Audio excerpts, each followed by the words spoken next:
우리 머리 위에서 째깍거리고 있는 인류 역사상 가장 거대한 시한폭탄에 관한 이야기입니다. 중국의 총부채가 8경원을 돌파했습니다. 감이 잘 안 오실 겁니다. 8경원이라니. 이 돈이면 대한민국 전체 국민에게 강남 아파트를 한 채씩 사주고도 돈이 남습니다. 단군 이래 우리가 쌓아온 모든 부를 합쳐도 감당할 수 없는 천문학적인 숫자입니다. 단순히 숫자가 커서 문제가 아닙니다. 과거에 중국은 빚을 내서 공장을 짓고 물건을 팔아 그 빚을 갚았습니다. 이것을 우리는 성장이라고 불렀습니다. 하지만 지금의 중국은 빚을 내서 빚을 갚고 있습니다. 이것을 우리는 돌려막기 혹은 파멸의 전조라고 부릅니다.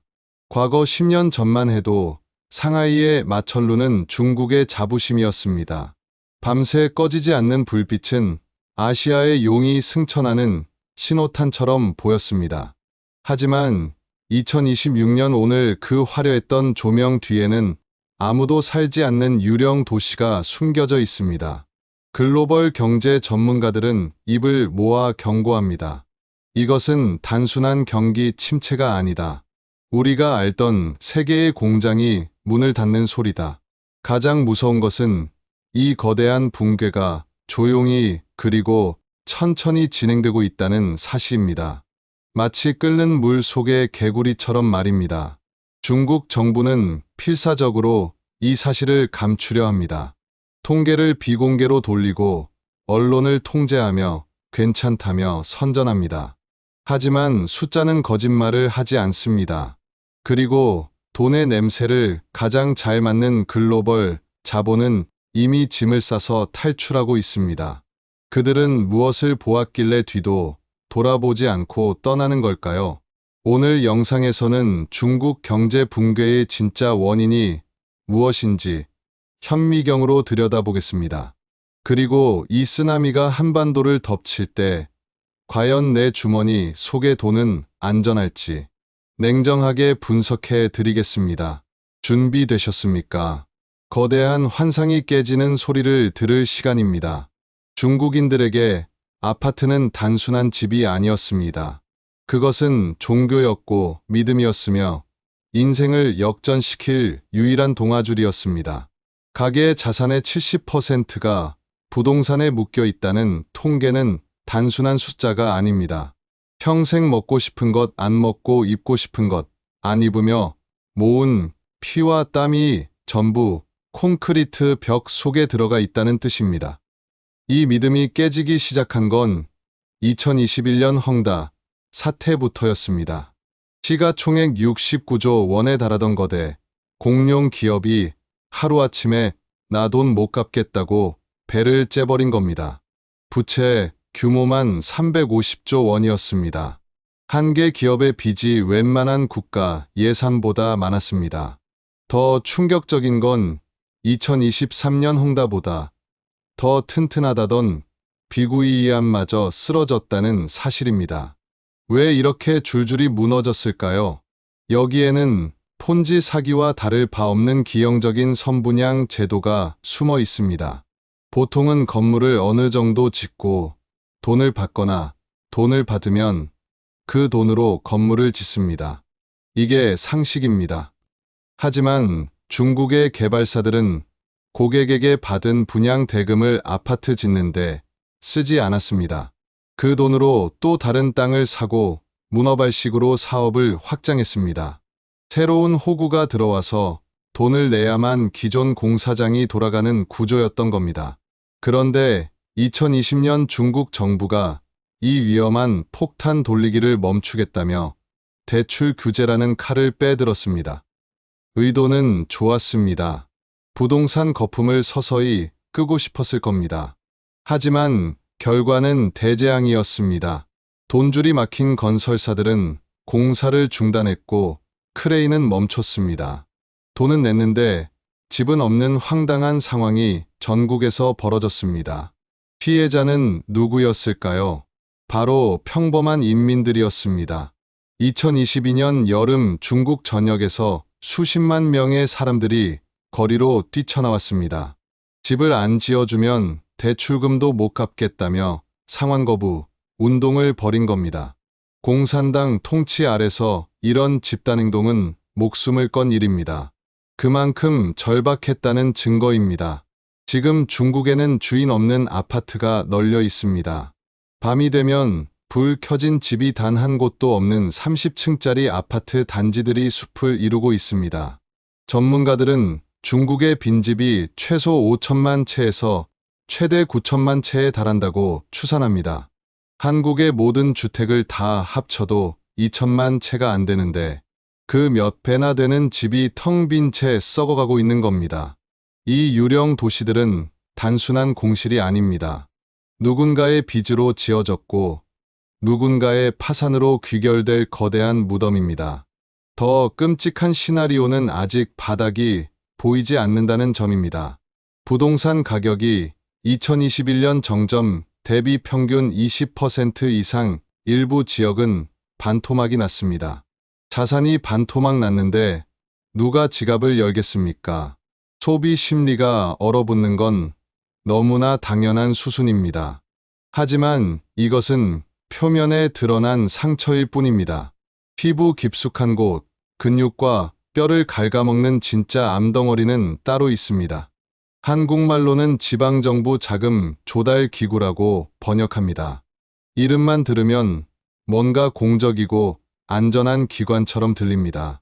하지만 실상은 지방정부가 빚을 내기 위해 만든 유령 회사이자 장부 조작의 도구입니다. 중국의 세금 구조는 아주 기이합니다. 지방에서 거둔 세금의 대부분은 중앙정부인 베이징으로 올라갑니다. 그런데 다리 놓고 도로 깔고 아파트 짓는 돈은 지방정부가 알아서 해결해야 합니다. 돈은 없는데 실적은 내야 합니다. 그래서 꼼수를 씁니다. 지방정부가 직접 빚을 내면 불법이니까 공사를 하나 만듭니다. 그리고 그 공사 이름으로 은행에서 돈을 빌려 인프라를 짓습니다. 이게 바로 LGFV의 정체입니다.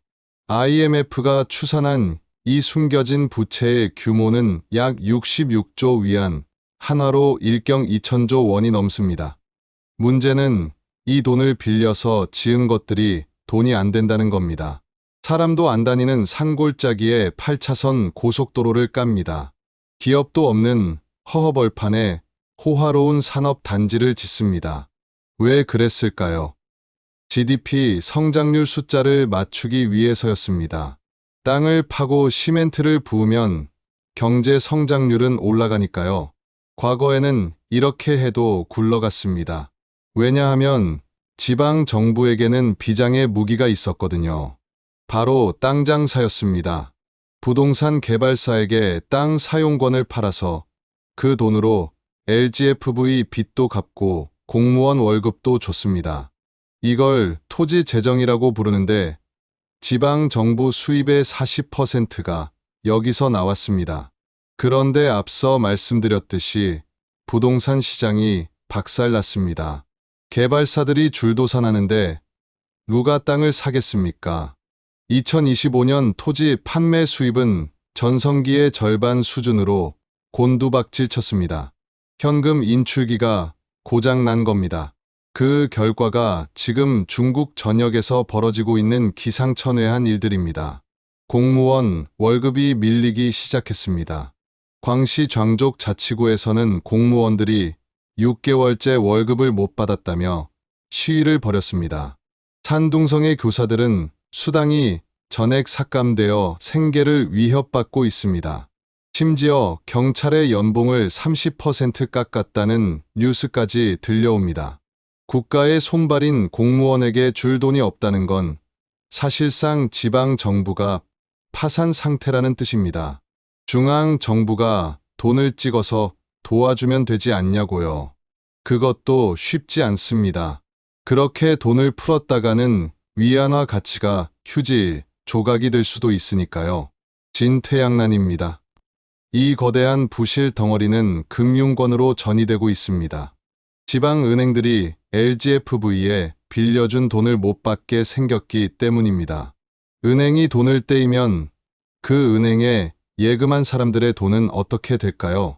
이 공포가 뱅크런, 즉 대규모 예금 인출 사태를 부르고 있습니다. 2022년 허난성에서 은행 예금을 못 찾게 된 사람들이 시위를 하다가 폭행당하는 장면 기억하십니까? 그것은 예고편에 불과했습니다. 금융 시스템의 혈관이 막히고 있습니다. 피가 돌지 않으면 사람은 죽습니다. 국가 경제도 마찬가지입니다. 우리는 흔히 중국을 기회의 땅이라고 불렀습니다. 14억 인구의 거대한 내수시장. 무엇이든 팔면 대박이 난다는 신화가 지배하던 곳이었습니다. 하지만 이제 그 신화는 끝났습니다. 글로벌 기업들의 탈출 러시, 즉 차이나 런이 시작되었습니다. 가장 상징적인 사건은 가구 공룡 이케아의 전략 수정입니다. 이케아는 중국 중산층의 상징과도 같은 브랜드였습니다. 주말이면 쇼룸 침대에 누워 쉬는 중국인들로 발 디딜 틈이 없었죠. 그런데 2026년 이케아는 대형 매장들을 폐쇄하고 규모를 축소하고 있습니다. 부동산이 망하니 가구를 살 사람이 없고 저가 브랜드와의 출혈 경쟁에서 승산이 없다고 판단한 겁니다. 단순히 소매 기업만 떠나는 게 아닙니다. 제조업의 황제 애플을 보십시오. 애플 제품의 뒷면에는 항상 캘리포니아에서 디자인하고 중국에서 조립함이라는 문구가 있었습니다. 하지만 이제 그 문구는 인도로 바뀌고 있습니다. 애플은 아이폰 생산 기지를 인도로 급격하게 옮기고 있습니다. 2025년 상반기에만 인도 생산 비중이 17%로 폭증했습니다. 삼성전자는 이미 2019년에 중국 내 스마트폰 생산을 완전히 종료했습니다. 현대자동차도 공장을 매각하고 있습니다. 이유는 복합적입니다. 인건비는 더 이상 싸지 않습니다.